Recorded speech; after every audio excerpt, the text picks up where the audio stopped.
Greetings summoners, and welcome back to another ProGuides Wild Rift video. My name is Terry, and today I'll be discussing 10 things that Wild Rift does better than other Mobas. This video will highlight some of the best aspects of Wild Rift and attempt to remind us why we love the game so much. But before we begin, let's address our question of the day. Why do you guys play Wild Rift? Leave your answers down in the comments below.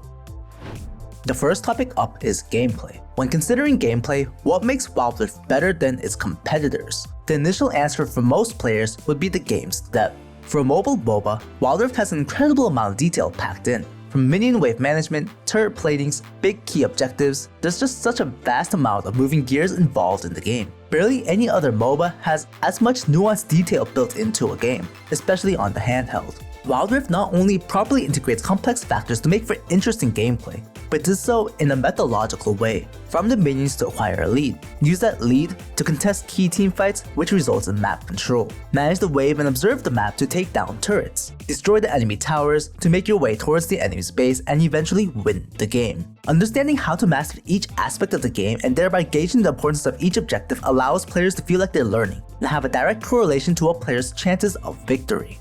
Now, some may argue that the harder a game is to master, the less appealing it becomes for the casual player base. Although this is technically true, Wild Rift isn't catered towards the most casual player base, but more so a niche MOBA demographic. The difficult learning curve makes Wild Rift stand out in the best way in comparison to its competitors. Winning those intense matches after a long 20-minute struggle brings a sense of accomplishment and euphoria when players manage to reach that gold rank that they've been striving to achieve all season.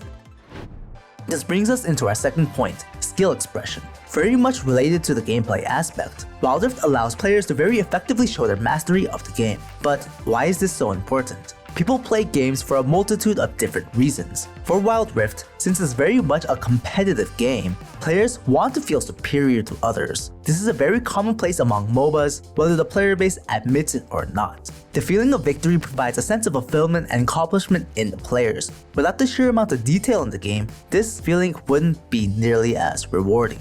Now let's take for example Pokemon Unite. Players coin flip their win by simply focusing Zapdos, which the majority of the times determines the game's winner. Losing feels incredibly bad since there's such a huge factor of luck. Meanwhile, winning doesn't express nearly the same amount of skill as it does in Wild Rift. Granted, Wild Rift definitely does have some luck factors involved as well. From having non-AFK teammates, getting the role you selected, there are simply some factors that the player cannot always control. This goes for any MOBA, and when it comes down to gameplay elements that shift the tides of the game, Wild Rift does an excellent job of creating a fair environment for their players. Wild Rift games are on the longer end of mobile MOBAs, but this is what differentiates the game from others. Having a rocky early game doesn't mean that players are doomed to lose. If the laning phase doesn't go according to plan, simply play for the mid to late game. Having so many different ways to effectively come back in Wild Rift allows skilled players to control their variables for their success.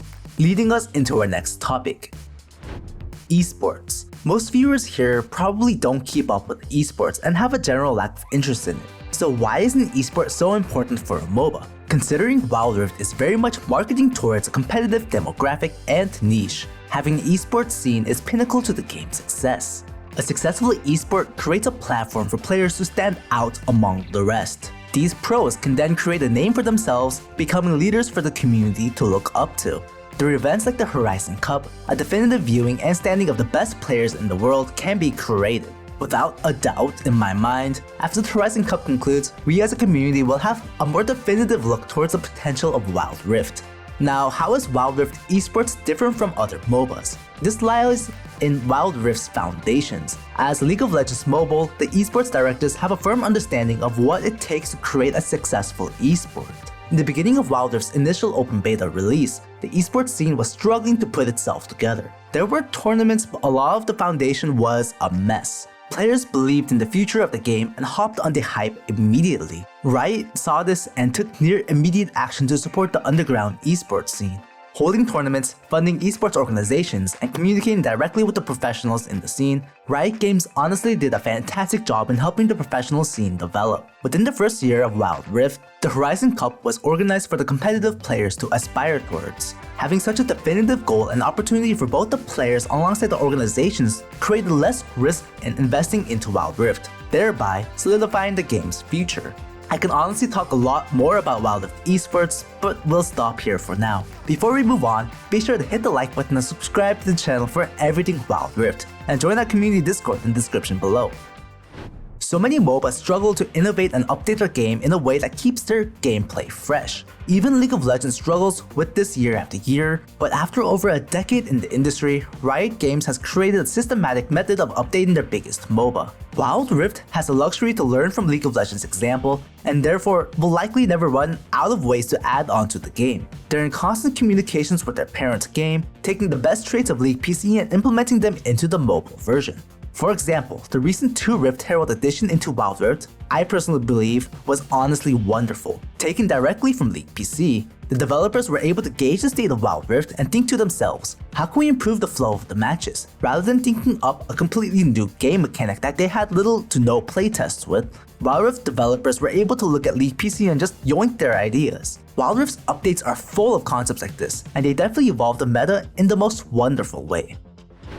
The next section will discuss the game's graphics. For a mobile MOBA, Wild Rift's visuals are unmatched. On Wild Rift's highest settings, the game pushes the absolute limits of the mobile device, presenting graphics that quite frankly put many console games to shame. When comparing Wild Rift's graphics to that of its direct mobile counterparts, Wild Rift's frame rate, in-game graphics, and performance are objectively better than its competitors. Wild Rift really shows the potential of mobile gaming, and although not all phones can run Wild Rift on the highest settings, Riot thought out countermeasures for this point, leading us to our next discussion. Customization. This is an aspect that Wild Rift quite frankly excels at. Players can customize quite a bit to cater specifically to their playstyles. Literally every button can be changed to fit the player's preference. You can change the size of the button, and you can also change the specific location on the screen to place it, allowing players of all different hand shapes and sizes to play the game comfortably on their phone. Why is this important? So many mobile MOBAs force players to adjust to their specific layout. This makes switching from one device to another quite troublesome, especially moving from a phone to a tablet. Having such in-depth customization settings for button layouts means optimizing play for all players. For example, I play on both my phone and tablet. My settings for the tablet are very different from my phone since the device is significantly bigger. If I tried playing using my phone layout on my tablet, my hands would hurt even more than they already do. But that's not all. Players can customize graphic settings and frame rates to a very impressive degree. Shadows, move effects, frame rate settings from 30, 60, 90, 120. This amount of customization on a mobile game is nearly unheard of. In addition, the auto-aim system on Wild Rift is very useful. It streamlines so many of the champion's mechanics, from choosing who to attack and who to aim at for fast activating skills. In the beginning of the release, the system was definitely a little flawed, but as time has passed by, the system has been tweaked and improved upon to become very effective and streamlined process. To my knowledge, although I haven't played all the mobile MOBAs out there, I think Wild Rift's auto-aiming system is one of the best out there. Definitely correct me if I'm wrong.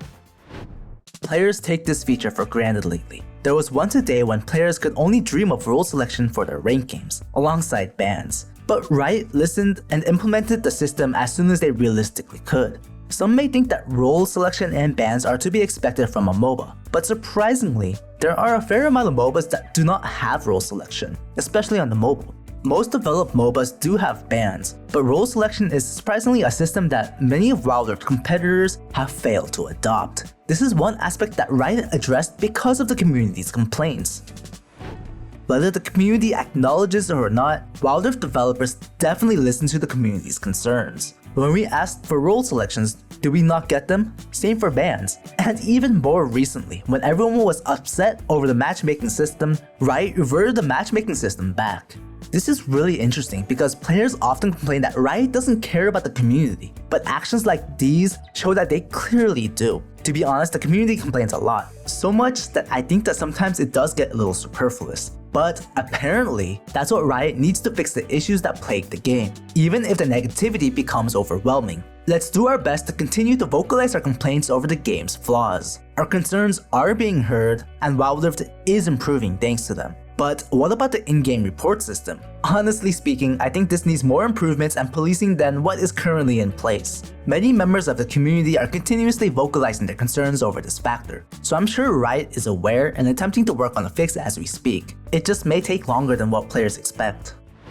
Riot definitely takes their time to roll out changes and have a rather high standard as to what they officially release. They're very meticulous about the improvements and additions that they add to the game. I'm not saying that they don't mess up, because they definitely do. They're not perfect, but Riot has a very clear long-term goal that they're working towards, step by step. Their goal isn't to blow up Wild Rift overnight, but to improve the game little by little.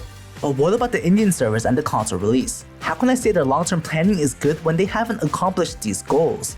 I'm sure that they have big things planned for them in the future. Riot is aware of our eagerness for these topics and do not want to disappoint us with their announcements. We're so used to the immediate gratification and rewards of the current generation. Accomplishing these two goals undoubtedly requires tons of resources and time. And though it may not be any time in the immediate future, these goals will be accomplished.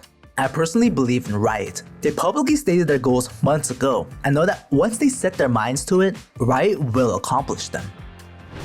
Our last point is about branding. The Riot Games brand is massive. Why is this important for Wild Rift? Well, as long as Riot Games doesn't die, then Wild Rift doesn't die either. Since Wild Rift is under Riot's brand name, we get a ton of events that occur simultaneously on all platforms. For example, Arcane, Riot's television show coming out later this month, has League of Legends events, Runeterra events, Valorant events, and surprisingly, PUBG mobile events. And lastly, of course, Wild Rift events. Players can acquire Arcane Jinx and Arcane Vi just by logging in. If Wild Rift was Riot's only entry and biggest source of revenue, I personally think they would be completely doomed. But that's not the case. Riot Games is an absolute giant in the gaming industry and will ensure the long-term success of Wild Rift. That concludes today's video. I hope you guys enjoyed the content, and if you did, be sure to smash the like button and subscribe to the channel for everything Wild Rift. And until next time, stay safe and have fun in your games.